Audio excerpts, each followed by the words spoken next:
নমস্কার, আমি শ্রাবণী। আমি আবার আজকে আরেকটা আপনাদের জন্য নতুন ভিডিও নিয়ে এসেছি। সেটা হচ্ছে আমি আজকের যে আদা জিরে বাটা দিয়ে মাছের ঝোলটা করব। এখানে সেই মাছের ঝোলটা দেখুন, আমি কাতলা মাছগুলোকে ভেজে নিচ্ছি।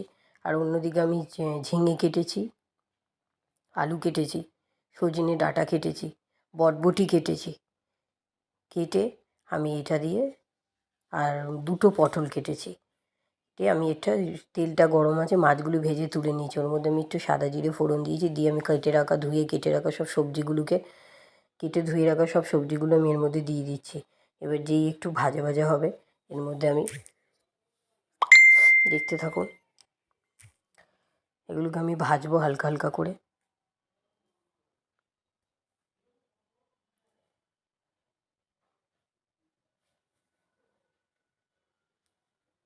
এই দেখুন, এখানে আমি আদা নিয়েছি, আর এই দেখুন একটা টমেটো আছে কেটে নিয়েছি। ঠিক আছে, এর মধ্যে আমি এবার কী নেব,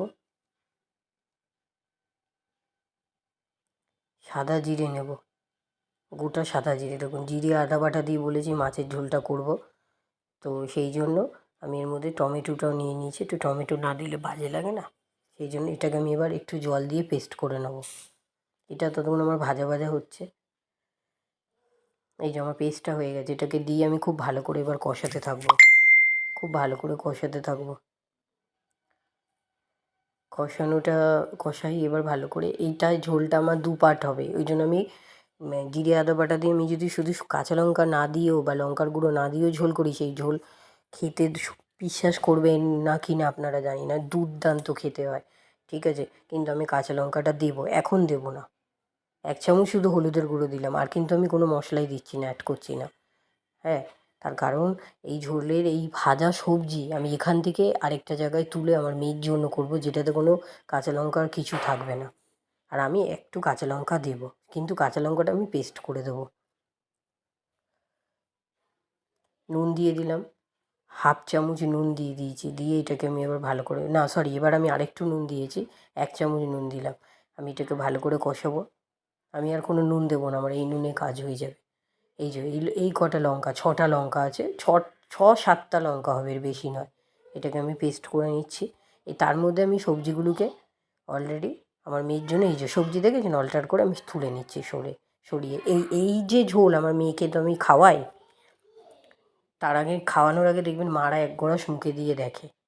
সেই ঝোল যা এত ভালো হয় খেতে, বিশ্বাস করবেন না। যদি কোনো দিনও পারেন বটবটি দিয়ে একটা মাছের ঝোল করে দেখবেন, এত সুন্দর খেতে হয়। এই যে আমি লঙ্কা পেস্টটা দিয়ে দিলাম।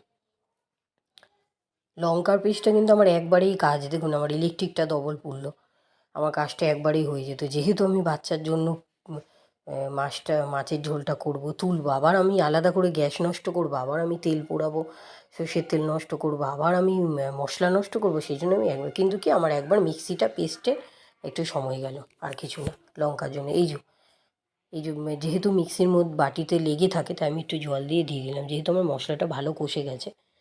তো এইটাকে আমি আরেকটু কষাবো, ভালো করে কষিয়ে তারপরে এর মধ্যে আমি জল দেবো। ওইদিকে আমার মেয়ের মাছের ঝোল হচ্ছে।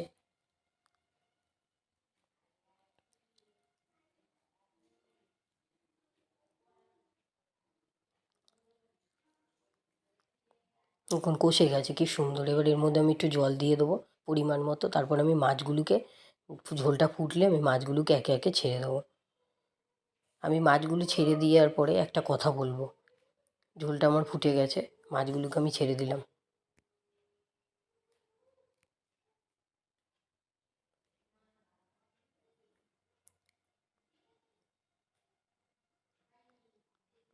এই যে ছেড়ে দিয়েছি মাছগুলো, ঝোলটা আমার হচ্ছে। আমার রেসিপিটা আপনারা বাড়িতে ট্রাই করে দেখবেন, আশা করি ভালো লাগবে। ঠিক আছে, আমি আপনাদের কাছে একটা কথা বলতে চাই, সেটা হচ্ছে কালকের আমি 3টে রেসিপি রান্নার ভিডিও করেছিলাম, আপনাদের কাছে ভিডিও পোস্ট করতে পারিনি।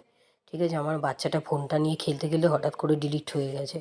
কালকে আমি চিকেন হ্যান্ডিও করেছিলাম, আমি কিন্তু পোস্টটা করিনি, কিন্তু আমার ছবিগুলো পোস্টটা করতে পারিনি, ছবিটা আমার রয়ে গেছে। দেখবে আমি আমার মাছের ঝোলের রেসিপিটা রেডি বলে কোনো অপশান, আমার ভিডিওটা ভালো লাগলে চ্যানেলটাকে লাইক করে কেমন লাগলো জানিও।